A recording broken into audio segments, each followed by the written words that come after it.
રાજકોટમાં સામાજિક કાર્યકરે તેના પતિ વિરુદ્ધ ફરિયાદ નોંધાવી છે। તેનો પતિ શારીરિક અને માનસિક ત્રાસ આપતો હોવાની ફરિયાદ આ સામાજિક કાર્યકરે મહિલા પોલીસ સ્ટેશનમાં નોંધાવી। દારૂના નશામાં શારીરિક અને માનસિક ત્રાસ અપાતો હોવાની પણ ફરિયાદ કરી છે। આ સંદર્ભે પોલીસે વધુ તપાસ હાથ ધરી છે। તો આજ વિશે વધુ જાણકારી આપવા ફોન લાઈન પર ઉપસ્થિત છે સંવાદદાતા મોહિત ભટ્ટ।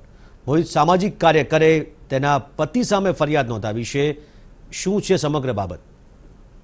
નરેન્દ્રસિંહ, આખા મામલાની વાત કરવામાં આવે તો રાજકોટના એક સામાજિક કાર્યકર છે, તેમના લગ્ન કેનેડા ખાતે થયા હતા અને તેમના પતિ દ્વારા તેમને તેમના લગ્ન જીવન દરમિયાન અવારનવાર ત્રાસ ગુજારવામાં આવ્યો, તેની સાથે અસભ્ય વર્તન કરવામાં આવ્યું હોવાની આજે મહિલા પોલીસ સ્ટેશનમાં ફરિયાદ નોંધવામાં આવી છે। જે સામાજિક કાર્યકર્તા છે તેને જે મહિલા પોલીસ સ્ટેશનમાં ફરિયાદ નોંધી છે તેમાં તેમને એવી પણ વાત કરી છે કે તે નોકરી કરતા હતા અને તેના પગારને લઈને પણ ઘરમાં ઝઘડા થતા હતા અને તેમના પતિ દ્વારા અવારનવાર તેના પૈસા લઈ લેવામાં આવતા હતા અને તેની સાથે અસભ્ય વર્તન કરવામાં આવતું હતું। સમગ્ર મામલાને લઈને તેમના પતિ અને સાસુ સસરા સામે જે આ સામાજિક કાર્યકર્તા છે તેને ફરિયાદ નોંધાવી છે અને યોગ્ય ન્યાયની માંગ કરી છે। સામાજિક કાર્યકર્તાએ આ પ્રકારની ફરિયાદ નોંધતા જરૂરથી શહેરમાં પણ ચકચાર મચી છે। જી, આભાર મોહિત સમગ્ર જાણકારી બદલ। તો જે રીતે પતિ શારીરિક અને માનસિક ત્રાસ આપતો હોવાની ફરિયાદ સામાજિક કાર્યકર દ્વારા નોંધાવવામાં આવી છે, પોલીસ દ્વારા હવે કેવી તપાસ થાય છે તે જોવાનું રહેશે।